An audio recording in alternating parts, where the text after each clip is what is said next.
Bora lá, pessoal. Você que vai fazer a prova amanhã, TJSP, vamos fazer com vocês aqui rapidinho uma revisão de véspera da matéria de informática. A gente sabe que são 9 questões, é muito importante, então não vamos dar bobeira, vamos ver aí o que a gente tem que ver rapidinho para chegar amanhã e só marcar informática e ir junto para aprovação. A gente vai ver aqui rapidinho a parte de Windows, Word, Excel, internet navegadores, e-mail, Teams, OneDrive e alguns macetes de questões prováveis, certo? Isso aqui é todo o edital aqui, coloquei em linha para vocês. E quando a gente está falando de Windows, a gente tem que saber sobre pastas, arquivos e diretórios. A gente não pode confundir isso aqui na hora da prova. Parece coisa simples, mas quando você estiver fazendo a prova cansado, não pode errar esses conceitos. Pasta é uma coisa, arquivo é o que a gente guarda dentro da pasta, diretório também, ele pode tentar confundir você com pasta, mas é a mesma coisa, certo? A parte do gerenciador de tarefas também está caindo bastante em questões nas últimas provas de concurso esse ano. A gente tem que saber o atalho, Ctrl Shift ESC, e também saber o que faz o gerenciador de arquivos. Estou abrindo aqui para vocês rapidinho, estou apertando aqui Ctrl Shift ESC. Deixa eu apertar aqui, Ctrl Shift ESC, Ctrl Shift ESC. Vamos ver se ele vai abrir aqui. Abriu aqui. Então a gente tem nosso gerenciador de tarefas, processos, desempenho e aplicativo de inicialização. Isso aqui é o principal que a gente tem que saber. Por que ele coloca esse tipo de questão? Por que é importante? Porque ele vai colocar uma historinha ali falando que um aplicativo travou, alguma coisa travou no seu computador e você precisa finalizar a tarefa. Aonde você vai? Vai ser no gerenciador de tarefas. Como é que você abre? Ctrl Shift ESC. Onde é que você vai fazer lá? Você vai entrar onde está a aplicação, né? Abrindo aqui de novo para vocês. Você vai entrar onde está aqui, ó, o seu processo aberto. Pode ser o Word, por exemplo, PowerPoint, que seja. Ó. Você vai vir aqui nele, botão direito e finalizar tarefa, né? Se o programa estiver travado e não quiser fechar. Esse é uma das questões que podem cair. Outra coisa importante, arrastar e mover, né? Arrastar é igual mover, Ctrl mais arrastar é igual copiar. Aquela mesma dica, se você vai arrastar, né? Pegou o mouse e arrastou na mesma unidade, ele move, né? Ele faz a transferência. Unidades diferentes, copia. Não pode esquecer isso também. Shift Delete, exclui sem ir para a lixeira, né? Também tem questões que trazem isso para confundir a pessoa. A gente não pode confundir o delete falando que o arquivo ele é excluído permanentemente. Não, para excluir permanentemente, Shift mais Delete. Vamos lá para o próximo item. Eita, tá rápido, hein? Manipulação de arquivos. Criar, renomear, copiar e mover. Para criar um arquivo, um exemplo também, se vier algo relativo a atalho, a gente sabe que para criar um novo arquivo é Ctrl Shift N, né? Ctrl CTRL mais Shift mais N, certo? Isso no explorador de arquivos. Para renomear, eu também posso utilizar o atalho F2. Para copiar é o Ctrl C. Para mover é o Ctrl, né, CTRL, mais X. Por que o X? O X lembra a tesoura ela corta, quando a gente pega algo, transfere de um lugar para outro.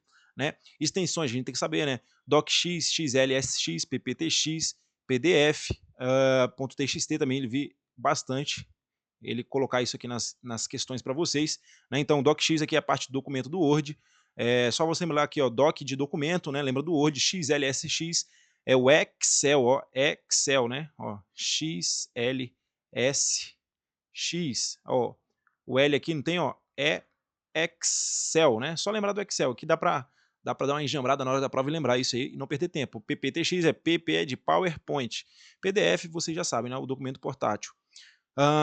Copiou, você duplica. Moveu, você tira e leva para outro lugar, né? Lembrando ali daquele Ctrl C, Ctrl X, Ctrl V, não pode esquecer. Ctrl Z também, né? Ele desfaz, né? CTRL mais Z, ele é de desfazer, né? Pega o Z aqui, ó, e fala que ele é para desfazer. Beleza? Eu fiz esse Ctrl Z no explorador de arquivos, também tem, né, a parte de manipulação de arquivos. Eu fiz ele no meu explorador de arquivos depois de excluir um arquivo. Ele vai voltar ao arquivo? Volta sim. Se você excluiu ele sem ser definitivamente, né, utilizando somente o delete, ele volta ao arquivo sim, beleza? Então, rapidinho aí, voltando, vamos para o próximo tópico. Word. Quando a gente vai falar de Word, a gente tem que ver a parte de formatação de texto. Negrito, a gente tem que saber como é que é o negrito, também eles confundem muito. A gente sabe que a prova ela cobra em português, então não vai ser Ctrl B, né, de bold, em inglês, né, black, que seja, como vocês preferirem. Ctrl N, de negrito, itálico, I, de itálico, isso aqui é simples. S, de sublinhado. Então, não podemos esquecer isso aqui. Outra coisa importante, se tiver algo de atalho, para salvar é o Ctrl B. Por que Ctrl B? Quem salva é bombeiro, né? Ctrl B, beleza. quebra de página, Ctrl Enter. Questão aqui de vocês pegarem esse vídeo aqui rapidinho utilizando para ouvir aí no caminho da sua prova. Tô falando rapidão, mas é isso aí, é para ajudar vocês. O máximo com o mínimo de tempo possível. Então, a gente tem que ficar de olho na parte de cabeçalho, rodapé, inserção de imagens, e saber onde fica cada um desses. Vamos abrir rapidinho aqui o documento do Word. Então, a parte de cabeçalhos aqui, a gente tem na parte de parágrafo, a gente consegue ver o ajuste, né, justificado, centralizado, à direita, à esquerda. A parte de marcadores também fica tudo em parágrafo. Lembrando toda essa seção. Parte da área de transferência, a gente tem a parte do pincel de formatação. A parte da fonte, a gente tem as formatações da fonte, bem como o tamanho e etc. E os estilos também que vem cobrando bastante, né? Que a gente pega, utiliza os estilos para padronizar formatos no nosso documento e também ajudar para, na hora, a gente conseguir fazer, ó, subindo aqui, ó, referência e fazer sumário automático, beleza? Então, vamos lá, vamos dar vazão. Formatação, parágrafo e estilo, coloquei aqui para vocês. O Word, eu passei também, né, lista com marcadores e numeração, índice automático, que também é ligado juntamente quando você faz, aqui na página inicial, você faz a formatação usando estilos, para na hora que você for fazer um sumário automático, você vai vir aqui, cadê? Em referência, porque você vai referenciar alguma coisa no seu texto, então essa referência vai ser o seu índice, ele vai referenciar e vai fazer com que você navegue mais rápido no seu documento, e aí você consegue fazer o sumário automático que está dentro dessa aba aqui de referência, né? Então dentro de sumário você vai ter sumário automático, algumas versões e o manual, só que o automático está aqui dentro, certo? Vamos voltar lá, índice automático, né, o sumário, legenda e figuras e tabelas e caixa de texto. Então tudo isso aqui na nossa parte de inserção. É para colocar algo dentro do documento, eu vou estar inserindo, fica na parte de inserção. A parte de arquivos aqui, outro ponto importante, informação. É dentro de arquivos, a parte de informação, consigo proteger documento, verificar se há problema, histórico de versão. Esses 3 pontos também importantes, beleza? Então acho que deu para dar uma passada geral aqui nessa parte. Vamos para o próximo tópico. Excel, esse aqui é o ponto mais extenso, então criei para vocês uma tabela aqui das principais fórmulas que são importantes vocês saberem. Então no Excel, o basicão a gente tem que saber. Né? Uma célula é igual a uma coluna mais uma linha, né? Uma linha mais uma coluna, né?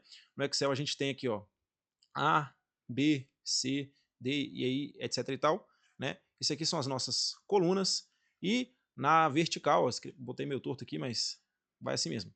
Aqui a gente tem 1, 2, 3, 4 e aqui a gente tem as nossas linhas, beleza? Então, colunas, linhas, a interseção dos dois nos geram uma célula, né?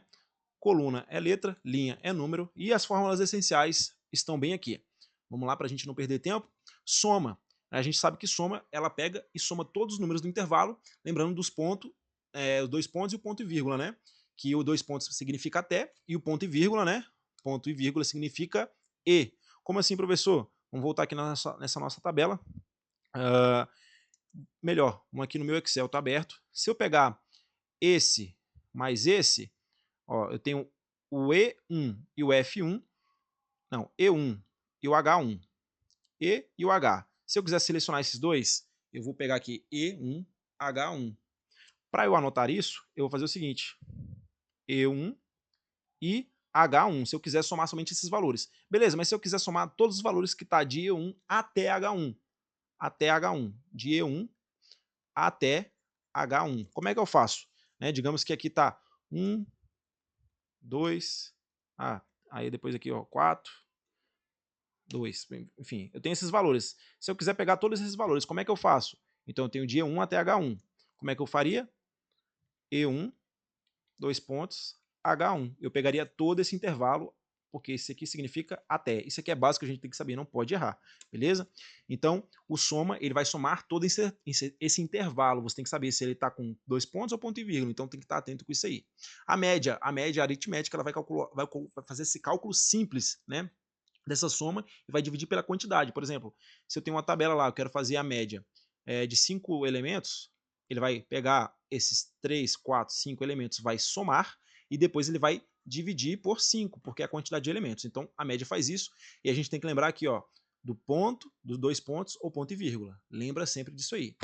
O C é o teste lógico, né? Ele é importantíssimo. Ele faz um teste lógico, se for verdadeiro, né? Ó, ele fala aqui, ó, se, aí aqui ele faz um teste. Se esse teste for verdadeiro, então ele executa essa primeira ação.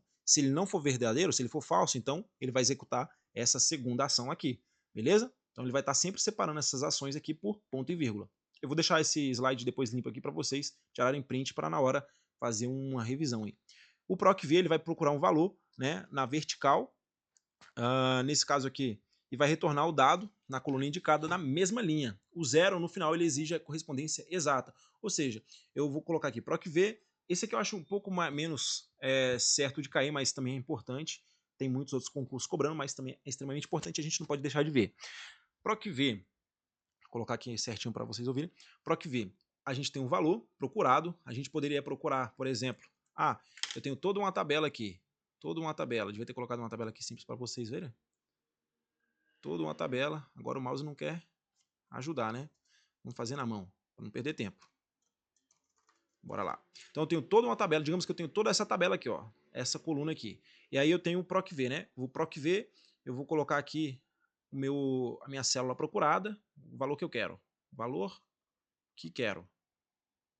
Beleza? E aí, cadê? Ó, ele vai fazer, cadê? O valor que eu quero, eu vou colocar toda a tabela que eu quero procurar, então eu vou lá dentro da minha tabela, eu vou selecionar toda a tabela, que é onde vai estar todos os valores que um deles eu posso querer procurar, e eu vou colocar a coluna que eu vou procurar, né? Por exemplo, vou procurar sobre televisão, eu tenho uma tabela com vários nomes de utensílios de uma loja, e aí eu quero saber o valor dela. Então eu vou lá, eu vou escrever televisão, e o valor dela está na terceira coluna, por exemplo, né? E aí eu dou 0 para me dar a correspondência exata, certo? Beleza? Então ela funciona mais ou menos assim. A parte do máximo, ele vai retornar o valor absoluto da lista, né? Retorna o maior valor, né? O maior valor. O maior, ele tem esse k-enésimo valor aqui. Por exemplo, eu tenho uma tabela lá que ele tem vários valores. Eu coloco esse maior. Se eu colocar, por exemplo, aqui terceiro, ele vai me dar o terceiro maior valor. Se eu colocar o primeiro, ele vai me dar o primeiro maior valor. Seria a mesma coisa que seria o máximo. Só que aqui eu consigo escolher qual valor maior dentro da escala. No mínimo, ele funciona mais ou menos da mesma coisa, só que ele me dá o mínimo, ele me dá o menor valor de tudo. O menor, né? Ele me dá esse k-enésimo valor, né? Ó, aqui eu tenho separados por 2 pontos, e aqui por ponto e vírgula, eu seleciono, eu quero o terceiro menor valor. Ele me dá isso na sequência. O conte-se, esse conte-se é interessante, cai também bastante.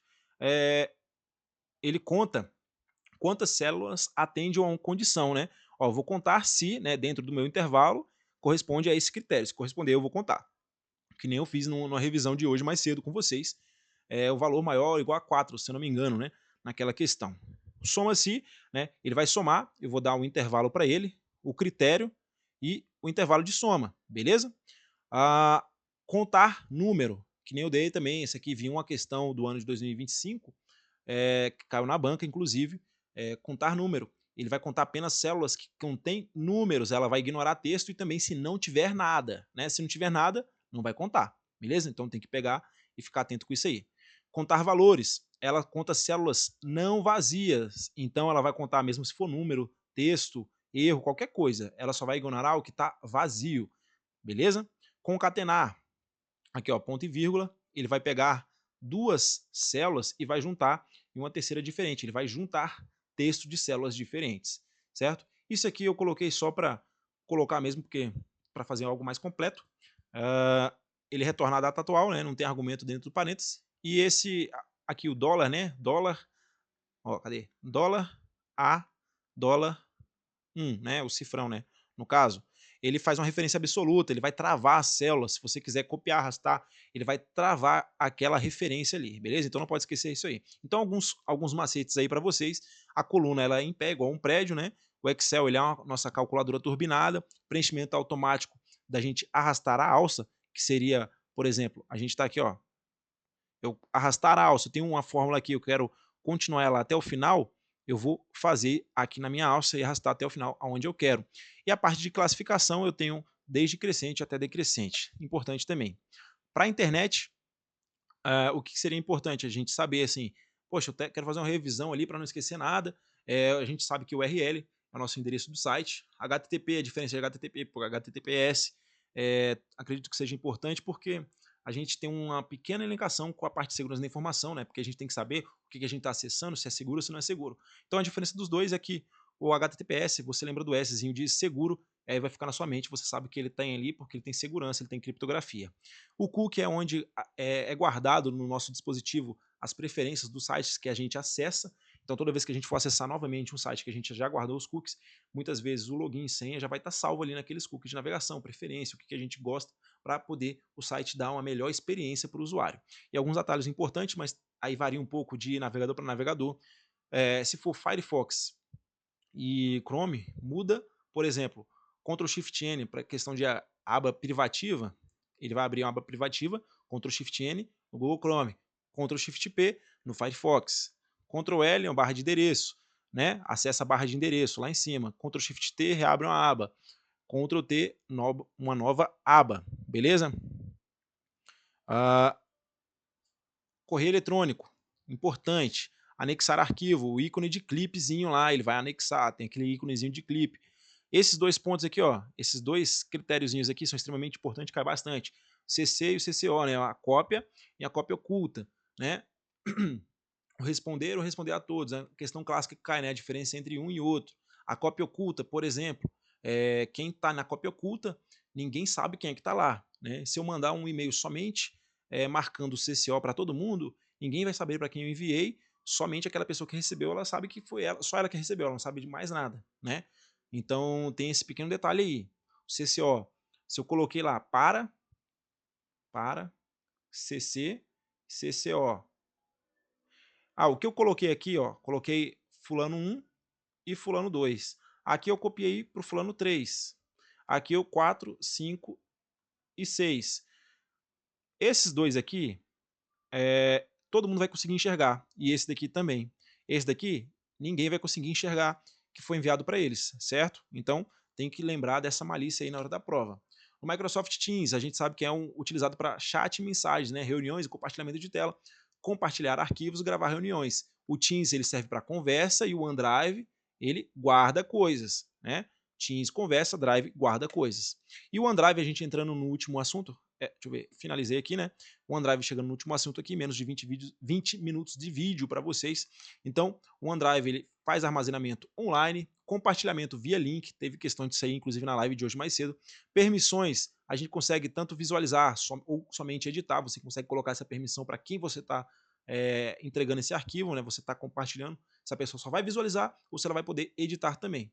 E o backup também pode configurar ele como backup automático. Então lembra lá, né? Se você não usa pendrive, é nuvem, né? Lembra lá da nuvem, né? Nosso OneDrive. OneDrive. A gente consegue guardar diversos arquivos. Lembra também do cofre, que ele tem cofre. Para você acessar o cofre, lembra lá daquela dicasinha que eu dei, falando da casa. Quando você acessa a sua casa, você tem a chave, né? Imagina o login e senha. Para entrar na sua casa, você tem a sua chave, né? O seu login e sua senha. Mas o cofre você guarda dentro da sua casa. Então você tem uma chave secundária, você tem uma senha para acessar aquele cofre lá e acessar o seu cofre, né? Fazendo a analogia ali do cofre do OneDrive. Você não consegue compartilhar arquivos diretamente dele, a menos que você tire do seu cofre e aí sim faça esse compartilhamento. Beleza? Vamos ver o que mais. É bastante coisa, mas acredito que a gente está no caminho certo. Bastante coisa ali da parte Excel, sabendo ali a parte de Word, navegação, sistema de arquivos, OneDrive, nuvem, Microsoft Teams. É isso aí, pessoal. Grande prova para vocês amanhã. Boa sorte. É isso aí. Acredito que amanhã eu venho fazer com vocês a correção. Assim que eu pegar a primeira prova que alguém me mandar, eu tiver em mãos, eu já pego, já faço a correção. E é isso aí, beleza? Um grande abraço para todos vocês, boa sorte e até a próxima. Valeu, pessoal!